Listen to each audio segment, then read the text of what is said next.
الحمدللہ رب العالمین والصلاة والسلام علی سید المرسلین اما بعد فاعوذ باللہ من الشیطان الرجیم بسم اللہ الرحمن الرحیم پڑھئے الصلاة والسلام علیک یا رسول اللہ وعلی آلک واصحابک یا حبیب اللہ الصلاة والسلام علیک یا نبی اللہ وعلی آلک واصحابک یا نور اللہ۔ درود پاک پڑھنے کے بے شمار فضائل و برکات ہیں۔ اللہ پاک کے آخری نبی رسول ہاشمی صلی اللہ تعالی علیہ وآلہ وسلم نے نماز کے بعد حمد و ثنا اور درود شریف پڑھنے والے سے فرمایا، دعا مانگ قبول کی جائے گی، سوال کر دیا جائے گا۔ تو پتہ یہ چلا کہ جب بھی نماز سے فارغ ہوں تو اللہ پاک کی حمد و ثنا کر کے، جیسے ہم کہتے ہیں نا الحمدللہ رب العالمین والصلاة والسلام علی خاتم النبیین، یہ کوئی بھی خطبے کے الفاظ جس میں اللہ کی حمد بھی ہو، اللہ کی ثنا بھی ہو، اور اس کے بعد درود پاک پڑھ لیں، یعنی یہ اگر آپ نے نماز کے بعد کام کر لیا اور اب دعا مانگیں تو کیسی قبول ہوتی ہے کہ نبی پاک نے کیا فرمایا کہ دعا مانگ قبول کی جائے گی، سوال کر دیا جائے گا۔ تو یہ خاص پھر قبولیت کا وقت ہو جاتا ہے۔ اور ویسے بھی جمعہ کا دن ہے، آج مبارک دن ہے، اور ہم کوشش کرتے ہیں کہ ہر جمعے کو یہ حدیث پاک ایک بار پھر سن لیا کریں کہ اللہ کے نبی علیہ الصلوۃ والسلام نے فرمایا، جس کا مضمون ہے کہ جو کوئی شخص جمعہ کے دن مجھ پر 200 بار درود پاک پڑھے، اس کے 200 برس کے گناہ معاف کر دیے جاتے ہیں۔ تو خاص درود پاک پڑھنے کا دن ہے، تو کثرت کے ساتھ درود پاک پڑھتے رہا کریں۔ آئیے مل کر محبت کے ساتھ بآواز بلند درود پاک پڑھ لیں۔ صلو علی الحبیب صلی اللہ تعالی علی محمد صلی اللہ علیہ وسلم۔ دعائیں ہوتی ہیں مقبول اس وسیلے سے، خدا کی خاص عنایت درود پاک سے ہے۔ ازل کے دن سے میرے مصطفیٰ کے چرچے ہیں، تمام دہر پہ رحمت درود پاک سے ہے۔ اللہ درود پاک سے سچی محبت عطا فرمائے۔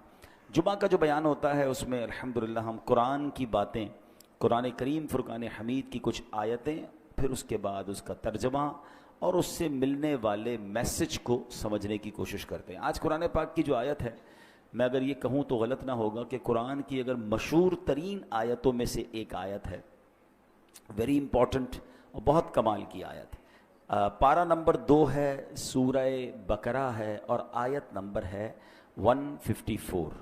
اللہ کریم قرآن مجید میں ارشاد فرماتا ہے، وَلَا تَقُولُوا لِمَن يُقْتَلُ فِي سَبِيلِ اللَّهِ أَمْوَاتٌ بَلْ أَحْيَاءٌ وَلَٰكِن لَّا تَشْعُرُونَ۔ بڑی کمال کی آیت۔ اس کا ترجمہ کیا ہے؟ آسان ترجمہ قرآن کنز العرفان۔ اور جو اللہ کی راہ میں مارے جائیں انہیں مردہ نہ کہو، بلکہ وہ زندہ ہیں لیکن تمہیں اس کا شعور نہیں۔ انشاءاللہ اس آیت کے بارے میں جانیں گے، کچھ ذکر کرتے ہیں کربلا والوں کا، اور پھر اسی آیت کے تحت اس میں کچھ بات بھی کریں گے۔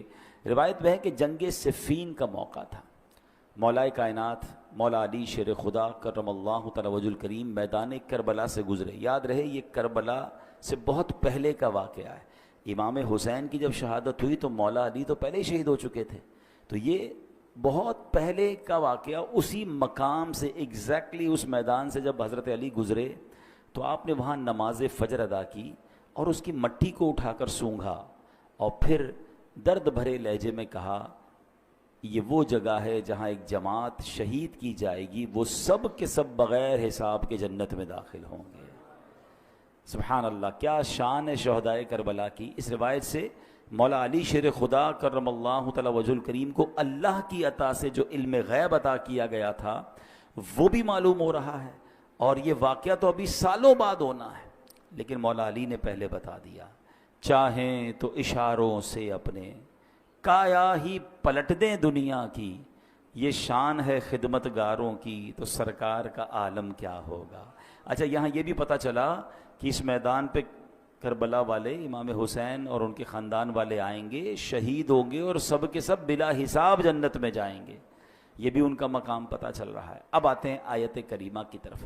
اب کربلا میں شریک ہونے والے خوش نصیب حسینیوں کے بڑے بڑے فضائل ہیں.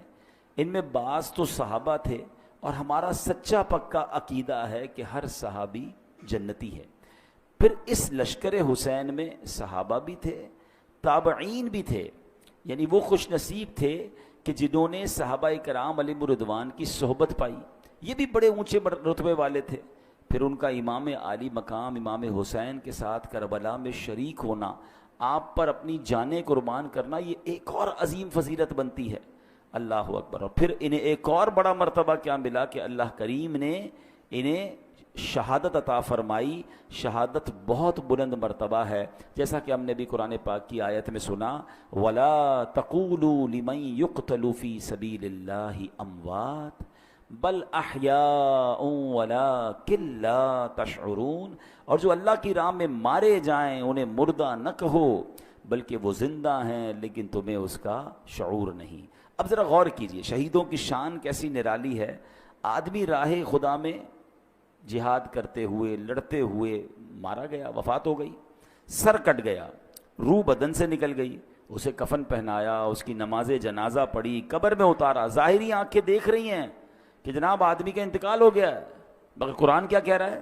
فرمایا خبردار یہ شہید ہیں، یعنی ہرگز مردہ نہ کہو بلکہ یہ زندہ ہیں، تمہیں شعور نہیں ہے. ہے نا عجیب بات؟ بھائی آنکھیں کہ دیکھ رہی ہیں کہ انتقال ہو گیا ہے، کفن پہنایا، جنازہ ہوا، قبر میں اتار دیا. بلکہ ایک اور قرآن کی آیت میں کیا ارشاد ہوتا ہے، وَلَا تَحْسَبَنَّ الَّذِينَ قُتِلُوا فِي سَبِيلِ اللَّهِ أَمْوَاتًا. قرآن کہتا ہے جو اللہ کی راہ میں شہید کیے گئے ہرگز انہیں مردہ خیال نہ کرنا. اللہ اکبر. یعنی کہنا تو دور کی بات ہے، اپنے دل میں بھی شہید کو مردہ بھی سوچنا بھی نہیں ہے. دو آیتیں یاد رکھیے کہ ایک جگہ کہا کہ انہیں مردہ نہ کہو، یہ زندہ ہیں، تمہیں شعور نہیں ہے. دوسری جگہ فرمایا ان کے بارے میں مرنے یعنی موت کا، یعنی یہ مردہ ہو گئے، اس بات کا خیال بھی دل میں نہیں لانا ہے. اللہ اکبر. کیوں؟ کیونکہ یہ دنیا سے چلا گیا ہے، اللہ پاک کے ہاں اب بھی زندہ ہے، اسے رزق دیا جاتا ہے. اب ذرا آگے چلتے ہیں. ڈاکٹر اقبال نے ایک سمجھ لے کہ بہت پیاری تشریح زندگی کی ہے. وہ لکھتے ہیں برتر از اندیشہ سود و ضیاء ہے زندگی، ہے کبھی جاں کبھی تسلیم جاں ہے زندگی. مطلب کیا ہے کہ یعنی زندگی نفع و نقصان سے بڑھ کر کوئی چیز ہے. سانسیں لیتے رہنا بھی زندگی ہے، اور اللہ پاک کے نام پر سر قربان کر دینا بھی زندگی ہے. موت کو سمجھے ہیں غافل اختتام زندگی، موت کو سمجھے ہیں غافل اختتام زندگی، ہے یہ شام زندگی صبح دوام زندگی. یعنی یہ غافل لوگ سمجھیں کہ بھئی موت ہو گئی تو زندگی ختم ہو جائے گی. نہیں، بلکہ موت زندگی کا اختتام نہیں ہے. ہاں، موت ایک موڑ ہے جہاں سے بندہ فانی زندگی سے نکل کر دائمی اور حقیقی زندگی کا آغاز کرتا ہے. اور یہی ہمارا عقیدہ ہے. ہم اس دنیا میں ایک فانی زندگی گزارنے آئے ہیں. اصل تو جو دائمی ہماری زندگی ہے، ہمیشہ رہنے والی زندگی ہے، جو لمبا عرصہ رہنا ہے، وہ تو آخرت کا ہے. یہاں تھوڑا ٹائم آئے ہیں. پرابلم پتہ کیا ہے کہ ہم اس تھوڑے ٹائم کی فکر زیادہ کر رہے ہیں، اور جو بڑا ٹائم ہے اس کی فکر چھوڑ دی ہے. مثال کے طور پہ آپ دیکھیں نا کہ کچھ لوگوں سے پوچھا جائے کہ یار میں نے ایک جگہ، اب مثال کے طور پہ آپ جاتے ہیں کہیں ٹریول پہ جاتے ہیں 1 مہینے کے لیے، 15 دن کے لیے، تو آپ 15 دن 1 مہینے کے لیے جا کر وہاں گھر تو نہیں خریدتے نا. آپ کرائے کا گھر لے لیں گے، آپ ہوٹل میں رہ لیں گے، ٹھیک ہے نا. 1-2 بیگ ساتھ لے جائیں گے، پورا گھر اٹھا کے تو نہیں لے جائیں گے. کیوں؟ آپ کہیں گے واپس تو یہیں آنا ہے نا. اصل تو میرا گھر یہ ہے، میں تو ٹریولر کی حیثیت سے، بندہ کرائے کے گھر میں زیادہ خرچ نہیں کرتا. کہتا ہے یار گھر کرائے کا ہے، اتنا سارا اس کے اوپر لگا دوں گا، میرا تھوڑی ہے، میرے تو چھوڑ کے چلے جانا ہے، کچھ عرصے کے لیے آیا ہوں. کراچی میں بھی کچھ لوگ ایسے ہوتے ہیں جو دیگر شہروں سے جاب کرنے آتے ہیں، کاروبار کرنے آتے ہیں، مگر اصل ان کا دھیان کیا ہوتا ہے کہ میری فیملی گاؤں میں ہے یا فلاں علاقے میں ہے، میں نے وہاں جانا ہے، میں نے گھر بھی بنانا ہے تو وہاں بنانا ہے، کیونکہ میرا مستقل ٹھکانہ یہ نہیں ہے. دنیا میں یہ ساری لاجک سمجھ آتی ہیں، مگر یہ کیوں نہیں سمجھ آتا کہ ایکچولی یہ پوری دنیا ہی میرا ٹھکانہ نہیں ہے. میں یہاں مسافر کی حیثیت سے ہوں. کوئی 50 سال کے لیے آیا ہے، کوئی 60 سال کے لیے آیا ہے، کوئی 70 سال کے بعد چلا جائے گا. ماں باپ کی دعا لگ گئی تو 80-100 سال اس کے بعد تو چلا ہی جائے گا نا. وہاں 25-50-100 سال کی کہانی نہیں ہے. ذرا سمجھیے، حضرت آدم سے لے کر آج تک لوگ قبروں میں جا رہے ہیں. کہاں ہیں وہ؟ بتائیے نا، کہاں ہیں؟ قبروں میں ہے نا. ہزاروں سال ہو گئے، ہزاروں سال سے قبر میں ہے کوئی بندہ، تو بتاؤ دنیا میں تو 60-70 سال رہا، قبر میں ہزاروں سال سے ہے، تو اس کا مطلب بڑا ٹھکانہ تو قبر تھا. گھر کی فکر زیادہ ہونی چاہیے تھی، قبر کی زیادہ ہونی چاہیے تھی. میں اور آپ مریں گے، وی ڈونٹ نو کہ کب تک قیامت آئے گی. بھائی پتہ نہیں 500 سال، 1000 سال، 2000 سال میں نے قبر میں رہنا ہے. اور قبر ایک باکس کا نام نہیں ہے. یہ غیر مسلموں کا عقیدہ ضرور ہوتا ہوگا کہ جناب بندہ قبر میں جائے اور اس کے بعد اس کا فنش سب ختم. نہیں، ہمارا ایمان ہے کہ قبر میں حساب سوال بھی ہوں گے، قبر میں جناب عذاب اور جزا ہوگی. نبی پاک علیہ الصلوۃ والسلام نے واضح طور پر فرمایا، میرا ایمان، میں نے کلمہ پڑھا اپنے نبی علیہ السلام کا، ان کا فرمان میرے لیے آخری دلیل. میرے آقا فرماتے ہیں جس کا مضمون ہے قبر 2 طرح کی ہوتی ہے. قبرستان جاتے ہیں نا، قبرستان میں اوپر سے قبریں ایک جیسی دکھتی ہیں. ہاں، وہ ایک جملہ ہے نا، محاورہ، قبر کا حال مردہ جانتا. بالکل ٹھیک ہے. آپ مثال کے طور پہ ڈیفینس میں چلے جائیں یا کسی ایسی سوسائٹی میں جائیں کہ جس سوسائٹی میں سوسائٹی والوں نے ایک جیسے بنگلے بنائے ہوں، تو آپ کیا کہیں گے؟ یار بنگلے دیکھ کے تو پتہ ہی نہیں چلتا اندر امیر کون ہے غریب کون ہے. پاکستان میں تو خیر اب ہر اسٹائل کا گھر دیکھ کر اندازہ ہو جاتا ہے. اگر آپ یو کے جائیں یا بیرون ملک میں کئی ایسے ملک ہیں جہاں سب گھر ایک جیسے ہوتے ہیں، اندر رہنے والے کا پتہ ہی نہیں چلتا کہ اس میں سے امیر کون ہے غریب کون ہے، کیونکہ سب کے گھر ایک جیسے ہیں. بالکل اسی طرح قبرستان ہوتا ہے، سب کی قبریں اوپر سے ایک جیسی دکھتی ہیں، مگر ہمیں نہیں پتا کہ کس کی قبر میں عذاب ہو رہا ہے، کس کی قبر جنت کا باغ بنی ہوئی ہے. میرے نبی علیہ الصلوۃ والسلام نے فرمایا نا کہ قبر 2 طرح کی ہوتی ہے. دیر از نو تھرڈ آپشن. ہاں، ایک اور بات سمجھیے، کراچی کی بات کر لیتے ہیں. کراچی میں رہنے کے کتنے سارے آپشنز ہیں، کتنی ساری کیٹیگریز بنتی ہیں. اگر غور کریں، کچھ لوگ ہیں جو روڈ پہ سوتے ہیں، غریب ہیں بیچارے، گھر نہیں ہیں. ایسے بھی آپ کو لوگ کراچی میں ملیں گے. کچھ لوگ ہیں جو بیچارے جھونپڑیوں میں رہتے ہیں، ان سے اوپر ہیں مگر بہت غریب ہیں، بیچارے جھونپڑیاں بنا کے رہتے ہیں. اور اوپر جائیں تو کچھ لوگ ہوں گے جو غریب علاقوں میں رہتے ہیں، جس کو ہم لوور کلاس کہتے ہیں. ٹھیک ہے. پھر اس کے بعد اس سے تھوڑا سا بہتر علاقہ آ جائے گا تو اس کو لوور مڈل کلاس کہتے ہیں. ٹھیک ہے. پھر اس کے بعد مڈل کلاس کے علاقے آتے ہیں. اوپر چلیں تو اپر مڈل کلاس ہے. پھر اس کے بعد اپر کلاس ہے، اور آگے جائیں تو کہتے ہیں ایلیٹ کلاس ہے. یہ کتنے کیٹیگری بن گئی ہیں. کراچی میں میرے حساب سے 15 لاکھ کے گھر میں بھی کوئی رہتا ہے اور 150 کروڑ کے گھر میں بھی کوئی رہتا ہوگا. کتنا فرق ہے نا. تو کیٹیگریز ہیں، مگر قبر میں 2 ہی کیٹیگریز ہیں، یہ سمجھنا ہے. نبی پاک نے فرمایا 2 کے علاوہ تیسری نہیں ہے. 2 قبر 2 طرح کی ہوتی ہے. اب میں نے اور آپ نے چوز کرنا ہے اسی زندگی میں لائف اچھی گزار کر کے ان 2 میں سے کون سی کیٹیگری میں جانا ہے. آقا فرماتے ہیں یا تو جنت کے باغوں میں سے ایک باغ ہوتی ہے، یا تو دوزخ کے گھڑوں میں سے ایک گھڑا. اب پلیز اس بات کو ریئلائز کیجئے، میں ادھر ہمیشہ نہیں رہوں گا. میرا پہلا ٹھکانہ قبر ہے، وہ تو اچھی بنے، 2 میں سے ایک ہی بنے گی نا، یا تو جنت کا باغ یا جہنم کا گھڑا. فیصلہ کیسے ہوگا؟ فیصلہ اس لائف سے ہوگا کہ جو دنیا میں 50 60 70 سال گزار کر لائے، وہ ایسی گزاری کہ اللہ راضی، اس کے حبیب راضی، تو پھر تو جنت کے مزے ہیں قبر میں، پھر تو ٹینشن ہی نہیں ہے. حدیث پاک کے ایک الفاظ ہیں بڑے پیارے ہیں کہ جب اللہ کا نیک بندہ قبر میں جاتا ہے نا، جیسے رب راضی ہو، تو پتہ ہے اس کو فرشتے آ کے کیا کہتے ہیں؟ نم کا نومۃ العروس، سو جا کہ جیسے دلہن سوتی ہے، سکون سے. ہاں، جنت کی کھڑکی کھل جائے اور وہ مزے میں. لیکن اللہ جس سے ناراض ہوا، نبی پاک علیہ السلام کی احادیث میں مضمون ملتا ہے. میرے آقا نے نا دونوں ہاتھ ملا کر بتایا کہ بے نمازی کو قبر ایسے دبائے گی کہ اس کی پسلیاں ٹوٹ پھوٹ کر ایک دوسرے میں پیوست ہو جائیں گی. آج کل عید کے دنوں میں یا کبھی دوست کوئی ملے ذرا جاندار قسم کا، زور سے دبا دے تو چیخ نکل جاتی ہے. تو جب قبر دبائے گی نا تو نبی پاک نے یہ فرمایا. اب یہ تو صرف بے نمازی کی سزا ہے، سود خور ہے، ظلم کرنے والا ہے، قتل کرنے والا ہے، زیادتی کرنے والے ہیں، اللہ کو ناراض کرنے والے کام چھوڑ دیں. ہم یار ہمیشہ نہیں رہیں گے، اس بات کو سمجھ جائیں. میں پھر یہ شعر سناتا ہوں، کیا کمال کی بات ہے، اللہ کرے سمجھ آ جائے. موت کو سمجھے ہے غافل اختتام زندگی، ہے یہ شام زندگی صبح دوام زندگی. اصل زندگی تو اس زندگی کے بعد شروع ہونی ہے. میں اور آپ یہاں پر آئے پھر کیوں ہیں بھائی؟ ہم ایک ٹیسٹ دینے آئے ہیں. Please try to understand. آپ سب نے ٹیسٹ دیے ہوں گے.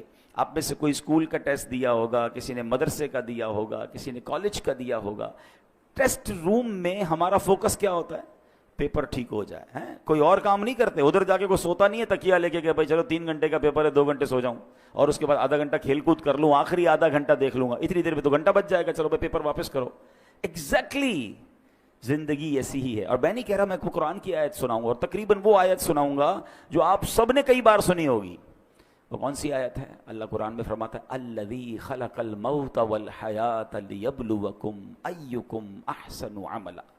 کچھ سنی لگ رہی ہے نا, یہ سورہ ملک میں آیت ہے. اللہ کیا فرماتا ہے؟ ہم نے موت اور زندگی کو اس لیے پیدا کیا کہ دیکھیں تم میں سے کون اچھے عمل کر کے آتا ہے. یعنی اٹ مینس مجھے اور آپ کو بھیجا گیا ہے, اور اب واپس جب جائیں گے نا تو پھر چیک کیا جائے گا کہ کون اچھے عمل کر کے لایا. دیٹ از دا ریزن, اس لیے آیا ہوں میں یہاں پر. نہیں مگر یہاں تو قبر کی فکر ہی ختم. موت کی تو بات ہی کوئی نہیں کرتا نا. مرنے کی بات نہ کرو بھائی, کوئی اور بات کرو. پلاننگ بتاؤ اگلے 5 سال بعد کیا کرنا ہے, 10 سال بعد کیا کرنا ہے, اگلا فیوچر کیا ہوگا, دنیا میں کیا دیکھنا ہے. اچھا میرے اللہ نے دنیا بھی بڑی اچھی بنائی ہے. ہمیں دنیا میں انجوائے کرنے سے منع نہیں کیا, ہمیں کھانے پینے گھومنے پھرنے فیملی کو ٹائم دینے سے منع نہیں کیا, مگر اس میں کنڈیشن ایک ہی رکھی گئی ہے, یہ سب کام کرنے ہیں حرام کام سے بچ کر. بچوں کو کھلائیں اس کا ثواب ہے, فیملی پہ خرچ کریں اس کا ثواب ہے, بچوں کو خوش کریں اس کا ثواب ہے, اپنے دوستوں کو کھانا کھلائیں اس کا بھی ثواب رکھا گیا. مگر نیت کیا ہے؟ تفاخر کی, غرور کی, پراؤڈ کی, لوگوں پر روب جمانے کی نہیں. نیت اللہ کی رضا. پھر اس کے بعد حرام کام اس میں ایڈ کر دیتے ہیں ہم. بچوں کو کھلاتے کھلاتے بچوں کو حرام جگہ پہ لے جاتے ہیں, بچوں کو خوش کرتے کرتے ان کو سنیما لے جاتے ہیں. خوش کریں نا, کس نے بنا کیا ہے, لیکن حرام چیزوں سے بچیں. تو ایسی بہت ساری ڈیٹیل ہے, لیکن میں نے بس چلے, میرا موضوع چونکہ آج شہید ہے, لیکن بات چلی تو میں اس طرف لے گیا کہ مجھے اور آپ کو بھی جس طرح دنیا میں اپنے گھر کی فکر ہے, جس طرح دنیا میں رہنے کے کل کیا ہوگا, سال بعد کیا ہوگا, 5 سال بعد کیا ہوگا, سوچتے رہتے ہیں. تو یار یہ تو سوچو قبر میں کیا ہوگا, وہاں سوالات کے جوابات دے سکوں گا کہ نہیں, میری قبر جنت کا باغ بنے گی کہ نہیں. اچھا قبر پہ ہی معاملہ ختم تھوڑی ہے, قبر کے بعد تو پھر محشر کا دن ہے, اور پھر آگے جنت اور دوزخ کا فیصلہ ہے. لیکن بڑی خوبصورت بات علماء فرماتے ہیں, قبر پہلی منزل ہے. جو ادھر کامیاب ہو گیا نا وہ آگے بھی کامیاب, یعنی پہلا ٹیسٹ پاس ہو گیا ہے تو آگے بھی خیر ہے. ادھر ہی پھنس گیا.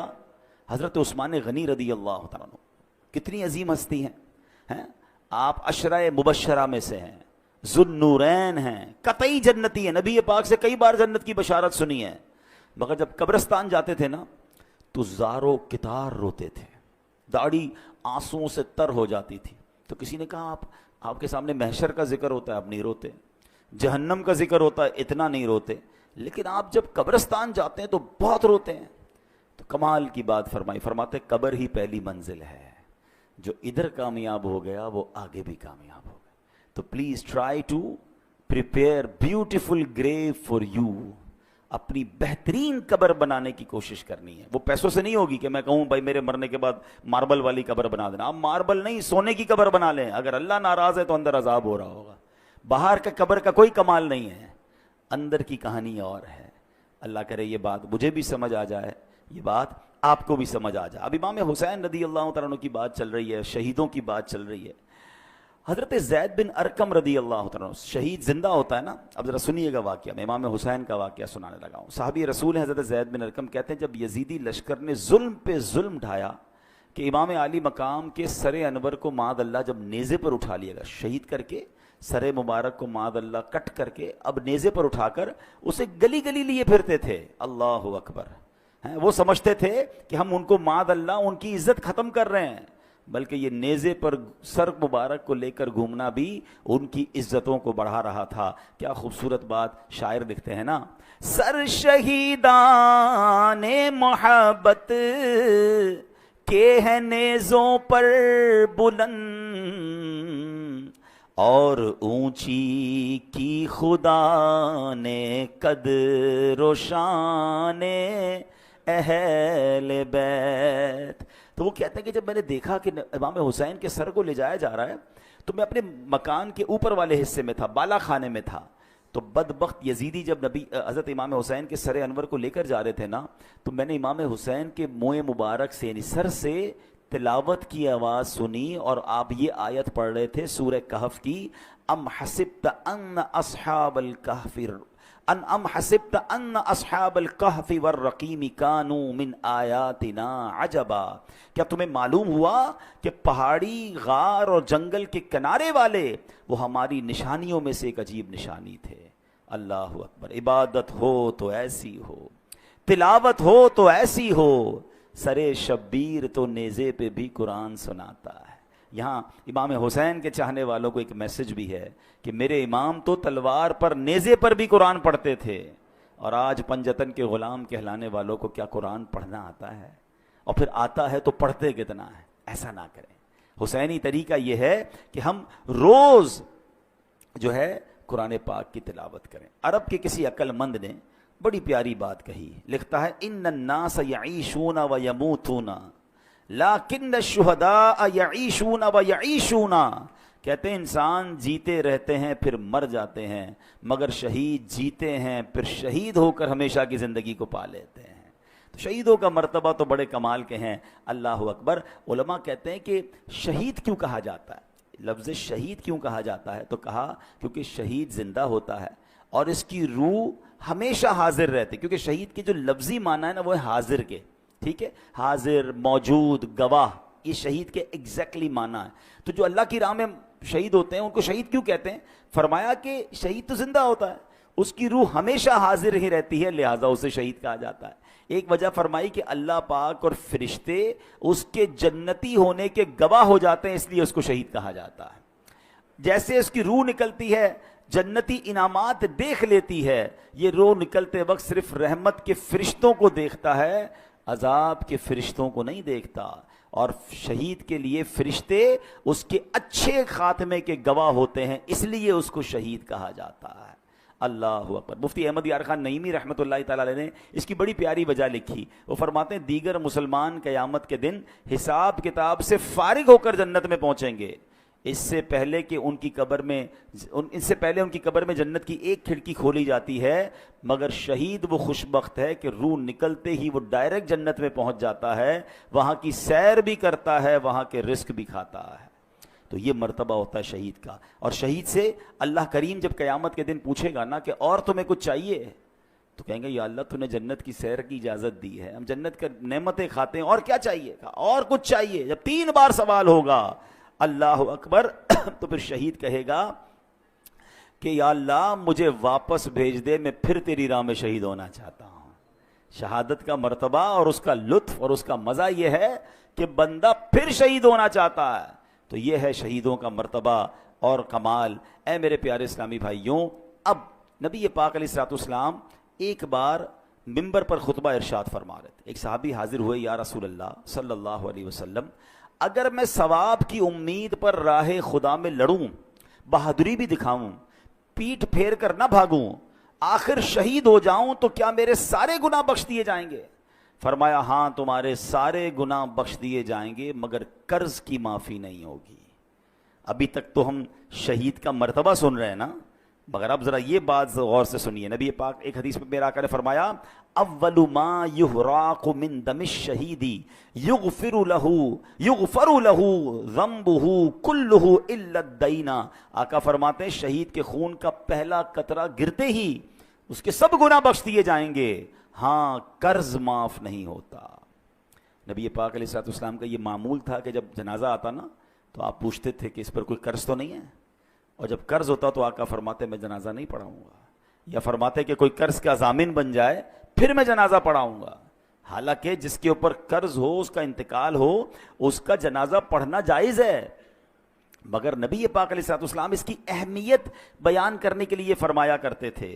تو نبی پاک نے ایک بار فرمایا، ایک جنازہ لایا گیا نا، حضرت انس بیان کرتے ہیں کہ نبی پاک علیہ الصلوۃ والسلام کی بارگاہ میں ایک جنازہ لایا گیا، تو پیارے آقا نے پوچھا کہ اس پر کوئی قرض ہے؟ لوگوں نے عرض کی جی ہاں یا رسول اللہ اس پر قرض ہے۔ ارشاد فرمایا ایسے آدمی پر میرا جنازہ پڑھنا کیا فائدہ دے گا جس کی روح قرض کے بدلے اس کی قبر میں گروی رکھی ہوئی ہے، گروی رکھی ہوئی ہو اور آسمان کی طرف بلند نہ ہو۔ اگر تم میں سے کوئی اس کے قرض کا ضامن بنتا ہے تو میں اس کی نماز جنازہ پڑھا لیتا ہوں، کیونکہ میرا اس کی نماز جنازہ پڑھنا اسے نفع دے گا۔ یعنی قبر میں روح گروی رکھ دی جاتی ہے، آسمان کی طرف بلند نہیں ہوتی ہے اگر کوئی مقروض ہو کر مرتا ہے۔ اے میرے پیارے اسلامی بھائیوں، آج کتنا یہ چیز وبا عام ہو گئی ہے، لوگ لاکھوں روپے دبا لیتے ہیں۔ کاروباری لوگ مجھے سن رہے ہیں، بعد میں یہ بیان سنا جائے گا، کبھی بھی قرض نہ لیں، قرض کی کوشش کریں کہ آپ پر قرض ہی نہ آئے، لیکن اگر قرض لیں تو پھر اسے وقت پر ادا کریں۔ ہاں آج کل تو معاملہ ہی الگ ہے نا، قرض لیتے وقت بندہ اور ہوتا ہے اور لینے کے بعد انداز ہی بدل جاتا ہے۔ بندہ کہتا ہے یہ وہی آدمی تھا جس کو پیسے دیے، بڑی منتیں کر کے بڑی ریکویسٹ کر کے پیسے لیے تھے، اب پیسے لینے کے بعد نہ فون اٹھا رہا ہے نہ جواب دے رہا ہے، بیچارہ جس کے پیسے وہ دھکے کھا رہا ہے۔ یہ نہ کیا کریں۔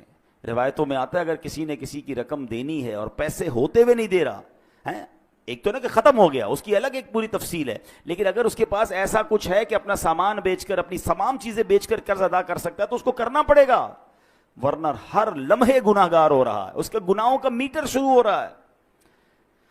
تو کبھی بھی ایسا نہ کریں، قرض لیں تو اچھی نیتوں سے لیں، وقت سے پہلے لوٹائیں، پھنس گئے ہیں تو جواب تو دیں، رپلائی تو دیں، اس کے پاس جا کر معذرت کریں اس سے کہ بھائی میں پریشان ہوں، مجھے تھوڑا اور وقت دے دو، لیکن اب تو معاملہ ہی الگ ہے، بندہ ہی غائب ہو جاتا ہے۔ آج غائب ہو جاؤ گے پھر کیا ہوگا قبر میں؟ پتہ ہے قیامت کے دن ان پیسوں کے بدلے نیکیاں دینی پڑیں گی۔ وہاں پیسے نہیں ہوں گے کہ بھائی یا اللہ میں نے اس کے 2 لاکھ لیے تھے، محشر کے دن میں 2 لاکھ دے رہا ہوں، نہیں، وہاں چیک بک نہیں ہوگی۔ وہاں کیا ہوگا؟ روایتوں میں آتا ہے کہ جو اعلیٰ حضرت امام اہل سنت لکھتے ہیں کہ جو کسی کے 3 پیسے جان بوجھ کر دبا لے، 3 پیسوں کی ویلیو کیا ہے؟ آج کل تو لوگ پتہ نہیں کتنا زمینوں پہ قبضہ کر رہے ہیں، پیسے دبا رہے ہیں۔ فرمایا اسے قیامت کے دن 700 مقبول با جماعت نمازیں دینی پڑ جائیں گی۔ ایک طرف 3 پیسے ہوں گے، اس کے بدلے دینا کیا پڑے گا؟ 700، وہ بھی مقبول با جماعت نمازیں۔ جس نے کروڑوں کھائے ہیں، جس نے زمینوں پہ قبضہ کیا ہے، جو لوگوں کا پیسہ نہیں لوٹا رہا ہے، وہ کیا جواب دے گا قیامت؟ نبی پاک نے جنازہ پڑھانے سے منع فرما دیا۔ اے میرے پیارے اسلام بھائی، نبی پاک نے ارشاد فرمایا جن گناہوں سے اللہ پاک نے منع کیا ہے ان میں سے رب کریم کے نزدیک سب سے بڑا جرم یہ ہے کہ انسان قرض لے کر مرے جس کی ادائیگی کے لیے مال نہ چھوڑے۔ تو یہ نہ کیا کریں۔ ہاں اب ایک اور پرابلم، پیسے لیے کاروبار میں تو چلتا رہتا ہے، بھائی کسی کا کریڈٹ ہے، کسی کا ڈیٹ ہے، میں نے کسی کو پیسے دینے ہیں، کسی سے لینے ہیں، لیکن اس کو اچھی طریقے سے لکھت پڑھت کریں، وقت پر پیسے دیا کریں، اور اگر آپ کو لگتا ہے کہ ابھی جس کو دینے وہ نہیں مل رہا یا آگے پیچھے ہو گیا تو اس کو وصیت کر کے جائیں، اپنے بچوں کو بتا کر جائیں۔ کسی کا انتقال ہوتا ہے، اگلے لوگ پریشان ہو جاتے ہیں کہ یار اس نے کسی کو گھر میں بتایا نہیں میرے پیسے ہیں۔ یعنی کتنی عجیب بات ہے کہ میں نے کسی کو رقم دینی ہے یا اس کی کوئی امانت میرے پاس ہے، میرے سوا کسی کو پتہ ہی نہیں ہے۔ یہ بہت بڑی بے وقوفی اور جہالت ہے جو عذاب قبر میں گرفتار کر سکتی ہے۔ بھائی اگر آپ کو کسی نے امانت دی ہے، کوئی رقم دی ہے، تو آپ لکھیں اس کو، اپنے بچوں کو بتائیں، اس کو بھی بتا دیں کہ بھائی مجھے کچھ ہو گیا تو یہ میرا بیٹا ہے، یہ میری فیملی ہے، تمہیں یہاں سے مل جائیں گے، تاکہ اس کو بھی تسلی ہو۔ آج کل تو اچھا یہ بھی ہمارے لوگ بھی بڑے بھولے بھالے ہیں، کروڑوں روپے کا کاروبار کریں گے، گھر میں کسی کو نہیں جانتے، صرف اسی کو جانتے ہیں، نہ اس کے بیٹے کا پتہ نہ گھر کا پتہ، بعض اوقات تو گھر کدھر ہے یہ بھی نہیں پتا۔ تو اگر جینے کی تمنا ہے تو کچھ پہچان پیدا کر ہیں، تبھی تو شریعت کہتی ہے کہ لکھت پڑھت کر لیں، کوئی کانٹریکٹ کر لیں، 2 گواہ ہونے چاہیے، کل کچھ ہو گیا تو آپ کے پاس کوئی چیز تو ہو۔ یہاں ہماری بھی غلطی ہوتی ہے، لیکن بالخصوص ان لوگوں کو سوچنا چاہیے کہ جن پر لوگوں کا آتا ہے اور انہوں نے دینے کا انتظام پراپر نہیں کیا، کیونکہ ہم تو چلے جائیں گے۔ ابھی میں نے بہت تفصیل سے بتایا کہ قبر کتنی بڑی ہماری منزل ہے۔ قبر میں اگر ہم عذاب سے بچنا چاہتے ہیں تو اپنے اوپر قرض چھوڑ کر نہ جائیں، اور اگر قرض چھوڑ کر جائیں تو اس کی وصیت ہو، اس کا انتظام ہو، اس کی سب سے پہلے دیکھیں نا، میت کے انتقال کے بعد شریعت کا حکم کیا ہے کہ اس کا مال ورثاء میں بعد میں تقسیم ہوگا، پہلے اس کا قرض ادا کیا جائے گا۔ لیکن میں نے اگر قرض بتایا ہی نہیں کسی کو، گھر والوں کو، اور بعد میں گھر والوں کی تربیت بھی نہیں کی، بھائی ابو مر گئے، بھائی اب ابو سے بات کریں، ہم نے نہیں دینا، بیٹے بھی ایسے کہہ دیتے ہیں۔ ان بیٹوں کو بھی چاہیے، ان اولاد کو بھی چاہیے کہ اپنے باپ پر، مرحوم پر بوجھ نہ رکھیں قرض کا۔ کہ آپ نے حدیث پاک سن لی ہے کہ نبی پاک نے جنازہ پڑھانے سے انکار فرمایا، اس سے بڑی تنبیہ کیا ہو سکتی ہے؟ اللہ کرے کہ یہ بات ہمیں سمجھ آ جائے۔ ہم شہیدوں کے حوالے سے بات کر رہے تھے، اب یہاں پر ہم دیکھیں نا، آج کے دور میں تو جہاد کرنا، دشمن فوج سے لڑنا اسلامی ریاست میں پہلے فوج کا کام ہے۔ تو اللہ پاک ہمارے ان فوجی جوانوں کو سلامت رکھے جو ہماری سرحدوں کی حفاظت کرتے ہیں اور اللہ کی راہ میں شہید ہوتے ہیں، لیکن ہم کیسے شہید کا رتبہ پائیں؟